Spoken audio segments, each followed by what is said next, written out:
We all know what is happening in the EV market, but this new engine is the last nail in the coffin. Whether you like EVs or not, this is very good news because this is a combination of the best of both worlds. They're more eco-friendly than EVs. Plus, they have better efficiency and power than any gasoline car. We're not just saying this out of nowhere, the facts speak for themselves, and this is even better than hydrogen engines. So watch till the end to know exactly how this will destroy the EV industry. But what is it really? The whole world was talking about the hydrogen engine, but now Toyota has something better, a water engine. Yeah, you heard me correctly. This engine runs on water, similar to hydrogen-powered internal combustion engines like the 1.6-litre hydrogen 3-cylinder. But this one builds on the same concept and takes it to a different level. If you're asking why they're even trying to make this possible, the answer is simple. Whether we like it or not, combustion engines are going away. Almost every developed country has already banned them or has plans to do so, and if we're being honest, EVs are good relative to the traditional gas-guzzling cars, but they have their own major problems that the industry is now crippled by. But this one makes a lot of sense. It is just water, and almost all of the problems we see in the industry today would be solved. That's why people have tried to make this type of engine for so long. But almost every attempt was unsuccessful or failed at the last stage.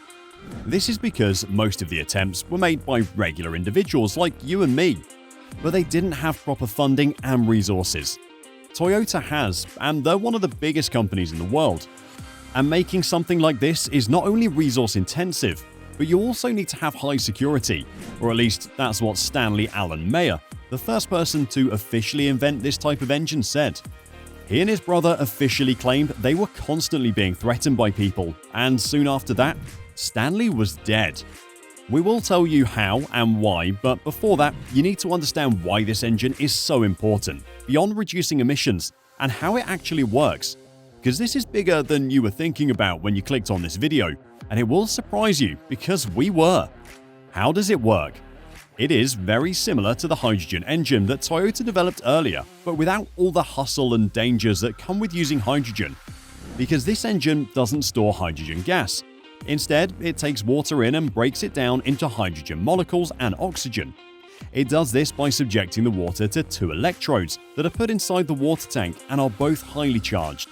This makes the hydrogen and oxygen break up and get attached to one of the electrodes. Then, the hydrogen is used in a similar way as the hydrogen combustion engine do to generate power. This has been done before, and Toyota has fully functioning cars that do this, like the Yaris GR-H2. You might be thinking, what is the point of all of this if there's little to no difference in how this engine works compared to hydrogen engines? Why bother making it in the first place? So let's talk about that before continuing into any further details. This is why. This engine doesn't need highly armored storage tanks to safely contain the hydrogen, which is how FCEVs and hydrogen combustion engines work, and hydrogen alone is extremely hard to contain.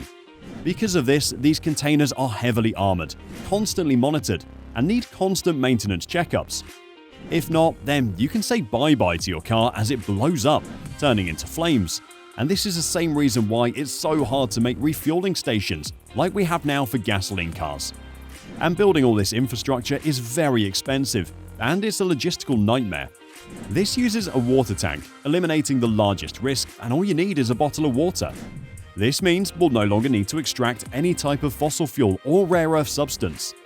EVs might be free from emissions, and that's great, but they're also one of the industry's leading environmentally disturbing products to make, as the process of mining rare earth materials directly pollutes both the water sources and the soil surrounding the mine. This is why everyone who loves cars and is a bit savvy in science wants to try and make this possible. Just like Stanley, there is another person who was able to achieve a fully functioning water engine. An Iranian scientist named Aladdin Qasemi managed to turn his old Peugeot 405 into a water-powered car that worked perfectly. He made a real technological wonder out of his old car, which is very impressive. But think of what Toyota could achieve with proper funding if a man in a shed could make a water-powered car that he drives every day. And this has little to no chance of being dangerous compared to other types like gasoline, hydrogen, and even ammonia. So if this is possible, then the industry and the whole world supply chain will be nothing like it is now. And it is possible. It's just a matter of time until the logistics and mass production issues are solved. But what does all of this mean to you? Apart from being emission-free, water-powered engines are also extremely cheap compared to both gas-powered vehicles and EVs. And beyond being powered by water, which is one of the cheapest things that you can find almost everywhere, this engine is very economical. Even Kasemi's car averaged between 30 and 40 miles per gallon of water. And remember, this is just an experiment car built in a shed. This means that we can hypothetically see water-powered engines that can do 80 miles plus. So you'll never need to worry about gas prices. You just need some water and you're good to go.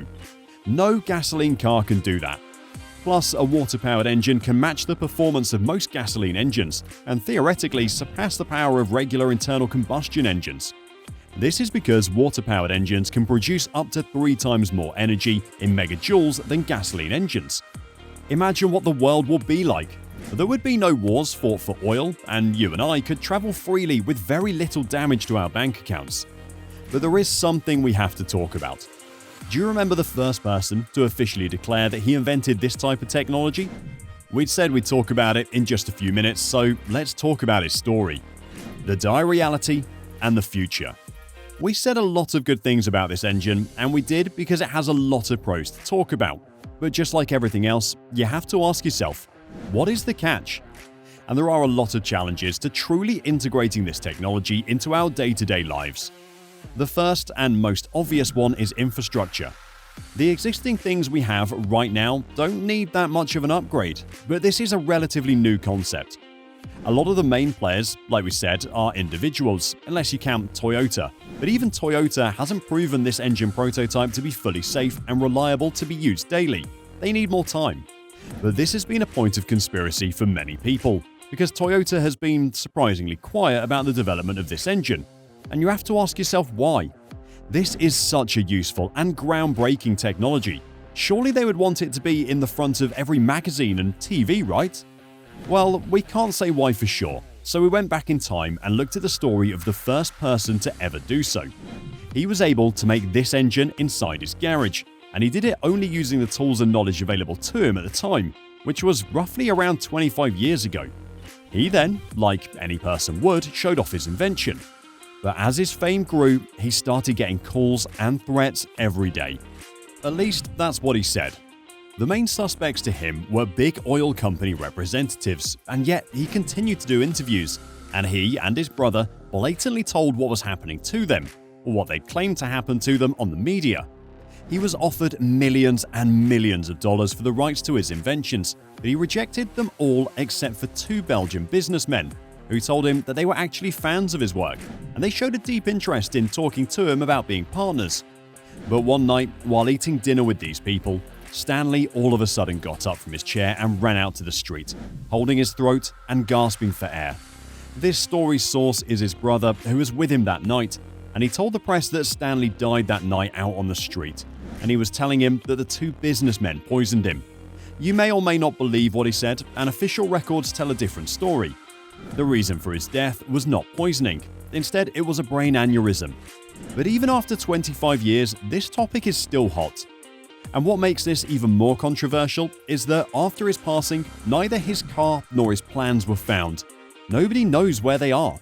You should do your own research before jumping to any conclusions, but the fact is that the future of this engine is shrouded in deep conflict of interest. And who is to say that big companies will just let their profits go to zero without a fight? But what do you think? Let us know in the comments. Thanks for watching, and if you'd like to see more videos like this, let us know by liking this video.